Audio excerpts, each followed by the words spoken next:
Help support the show by joining the Patreon or becoming a YouTube member. Also, hit that like button and subscribe if you want more Browns-focused content. All right, so I'm going to do two things in this video. This is a 2-for-1 special. As you guys know, the reason why this is my background and why I'm recording in a hotel room is because I've been on the All-Star Game circuit as far as the scout stuff at the East-West Shrine Bowl, and then now in Mobile for the Senior Bowl. So I want to give you guys an update on what's going on the Senior Bowl, but I also want to talk about the news that's dropping out of Cleveland. Now, we already talked about Todd Monken getting the job, Jim Schwartz throwing a temper tantrum, but there was one little side note in all of this chaos that I think has been officially resolved, and that is the Bubba Ventrone part of it. Because if you remember, during that chaotic period where the Browns hadn't hired anybody yet, but they completed their interviews, there was a report that came out that speculated that maybe Bubba Ventrone might stay because Jimmy Haslam really, really likes Bubba Ventrone. It does not appear as if that was the case. So I think that one's been put to bed. The reason we know that's not the case is because Bubba Ventrone is no longer the special teams coordinator for the Cleveland Browns. He has taken the same identical role in Los Angeles. Now, I find it weird that that rumor even came out, given that you would have to assume that Bubba Ventrone, in order to get the Rams job literally a day after the Browns announced a coach, would have had to have been interviewing for these positions somewhat, and the Browns were giving teams permission to interview Bubba Ventrone, because remember, Bubba is still under contract with the Browns, right? As far as I know, maybe somebody can enlighten me, but as far as I know, Bubba is under contract, was under contract with the Cleveland Browns. And that means that in order for him to interview for a lateral position, which special teams coordinator would be a lateral position, you can even argue he interviewed for a downgrade in position, given that he was also associate head coach in Cleveland. In order for him to interview for that role, he would have to have permission from the Browns to get an interview. The Browns would have to grant that permission. So where did this rumor that the Browns were like dead set on keeping Bubba Ventrone go when he was probably interviewing for other special teams coordinator openings? That's just my first initial thought about it. Now, if we want to talk about Bubba Ventrone not being the special teams coordinator, this has been, I've wanted this for so long that I don't even feel joy about it happening anymore, if I'm being honest, right? I was a Bubba Ventrone non-believer before it was cool to be a Bubba Ventrone non-believer. I remember when I was first expressing my concerns about Bubba Ventrone and his ability to do the job, people were pissed at me. Shout out to the comments if you remember that period of time when people were pissed at me for not really being behind Bubba Ventrone because he came in with such a great reputation and people were saying that he's the best special teams coordinator and the Browns are lucky to have him. And I was just looking at his work and very unimpressed by it, especially when it comes to the coverage stuff. And most importantly, and I know when I talk about this, people say I sound like an old man, but sometimes old people be right? Y'all got to listen to y'all elders a little bit more, because the Browns' decisions on punt returns and kick returns specifically when deciding to return, that process sucks. The Browns were always terrible in average drive start position. And the reason that is because they make terrible decisions when they return punts and return kicks. They don't have any clue when to return them, when to take the risk. The risk analysis is far too risky. And that doesn't even get us into all the blown assignments that we see in special teams that it took starters playing special teams to try to fix. And even at that point, it didn't fix. So I don't even want to hear with Bubba Ventrone, oh, it's the personnel, Quincy, it wasn't him. And look, nobody's really defending Bubba now, but I used to hear that shit. And he had starters out there on special teams, like starters from the best defense in the NFL. And the special teams was still butt. So look, I'm not sad to see Bubba Ventrone go. I'm at the point where I'm not even happy to see him go. I'm just like, thank goodness, I'm relieved that he's gone. I can be partial to a little bit of an argument that maybe Bubba's not as bad as he came off in Cleveland, and that his results in Cleveland were a result of Kevin Stefanski overextending him, which I think there's a legitimate argument there. Kevin did not have any other special teams coaches on staff, no other real assistants. Like, they had some guys who are like quality control on special teams, but no real specialists. Like, look at how many people the Ravens employed. The Ravens have under John Harbaugh, they don't have this anymore, but under John Harbaugh, the Ravens had like 10 special teams coaches. And that's why their special teams was always the best in the league. The Browns had one real coach who was splitting his duties between that and being the associate head coach, and then some assistants. It's no wonder why it looked terrible.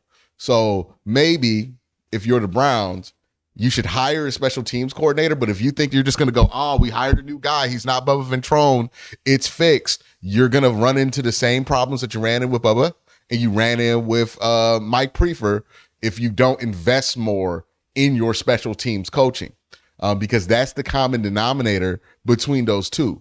The Browns did not invest in special teams coaching with Prefer. They thought Bubba Ventrone was going to fix all of Prefer's problems and that him alone could fix it.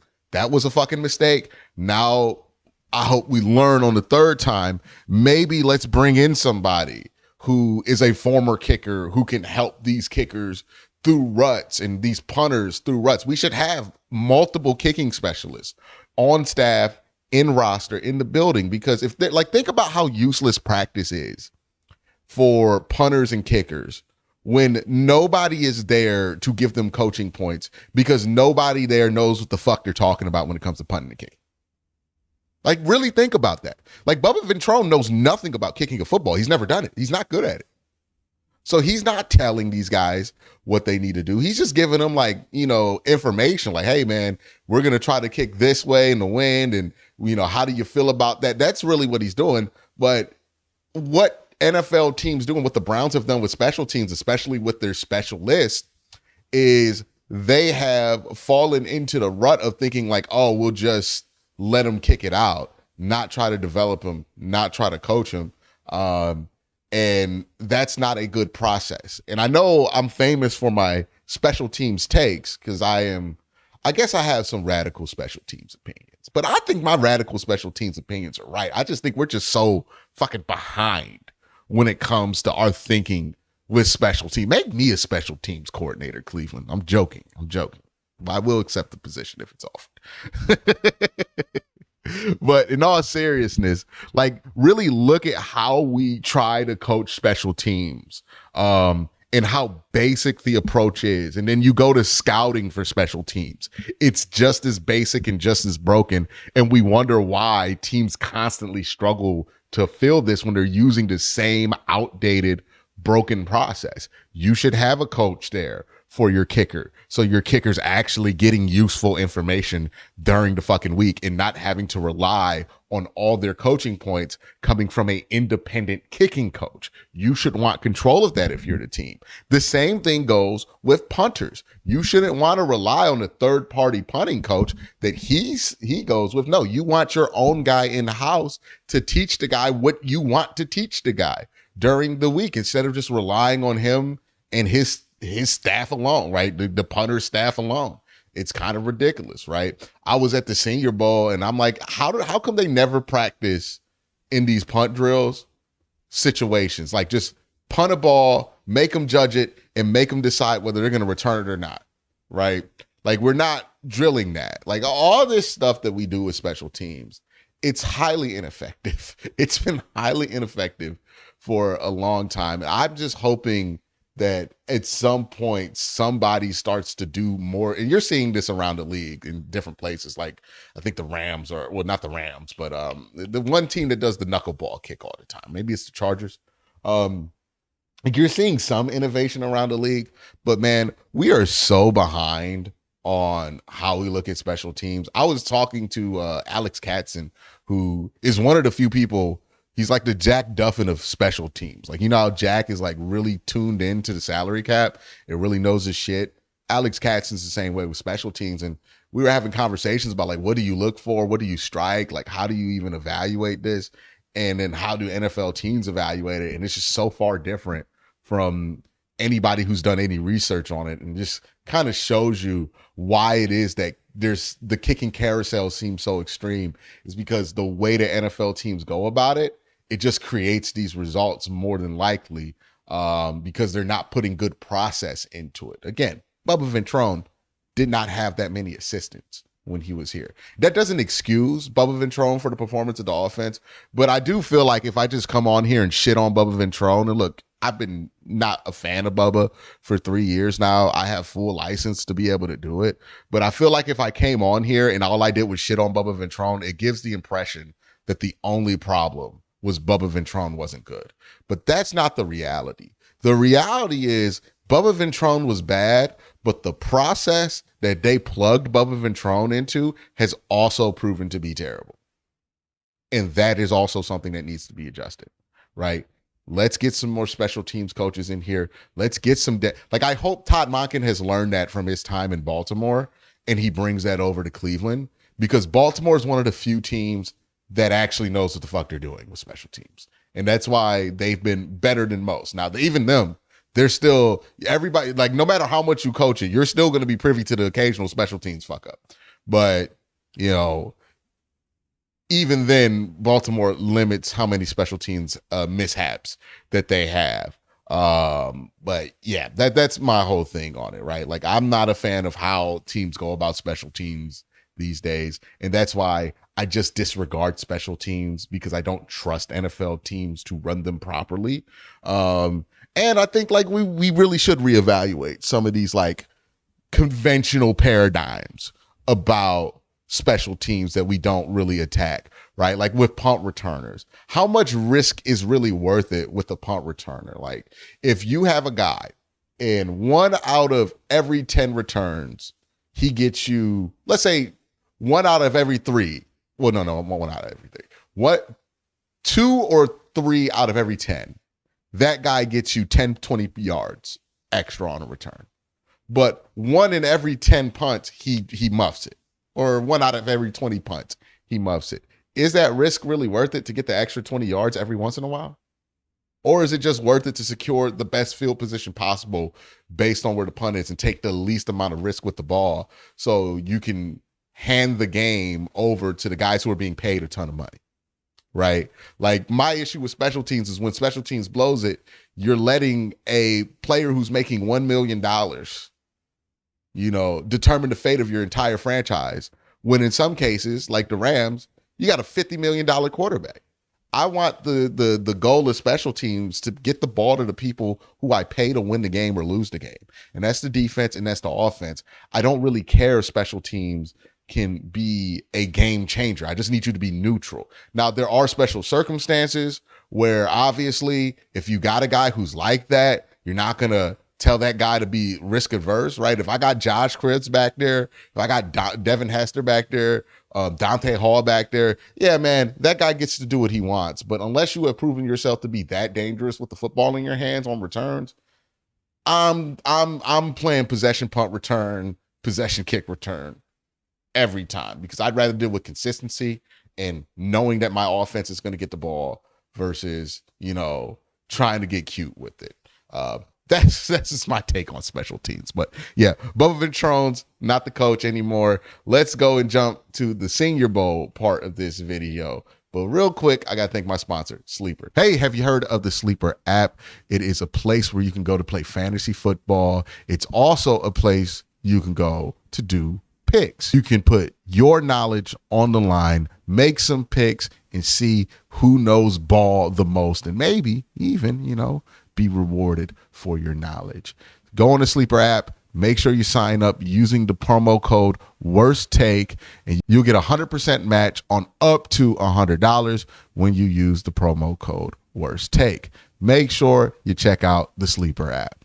Okay, so today at the Senior Bowl, I was paying attention to wide receivers, cornerbacks, and quarterbacks.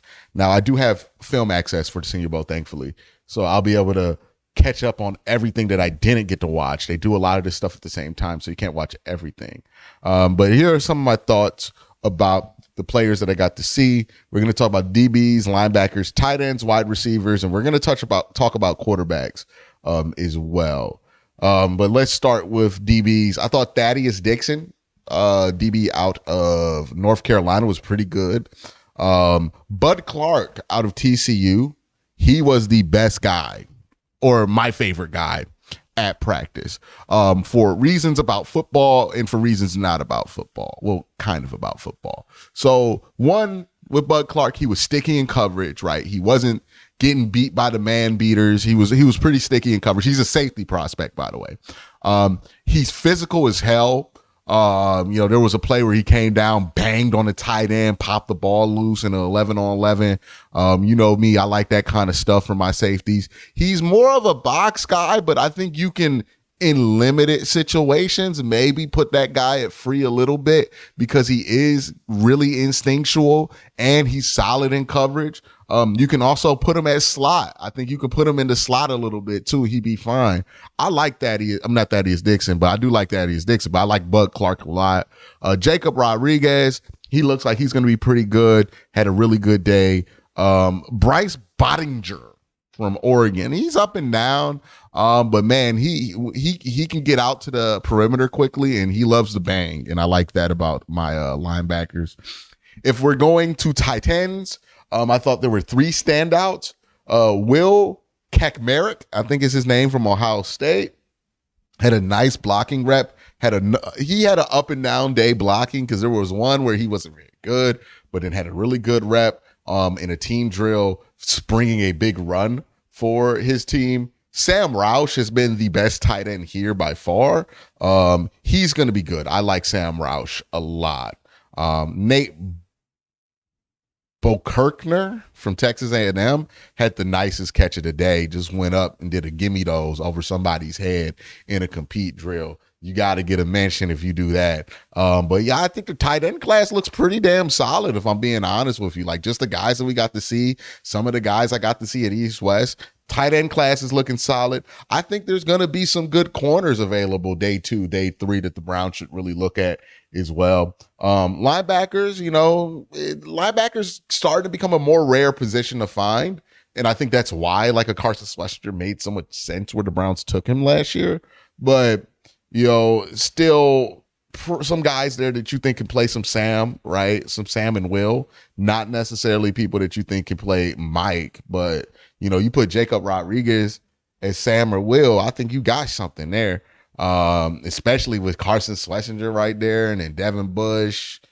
I like that combo right there. That's a real nice combo. All right, let's talk about some wide receivers. I got them split into 2 categories. I got the tall boys because I know y'all want some height on this wide receiver room. And then I got my small guys. Tall boys, Malachi Fields in Notre Dame had a really nice catch where, and we'll talk about the quarterbacks, but I believe it was Taylon Green threw a chicken chalupa, a junior whopper, a 5-layer burrito, a cheesy chorito, a Doritos Locos taco, up in the air. It was very inaccurate. It was very terrible. It was a horrific throw. But Malachi Fields was able to track it and then dive for it.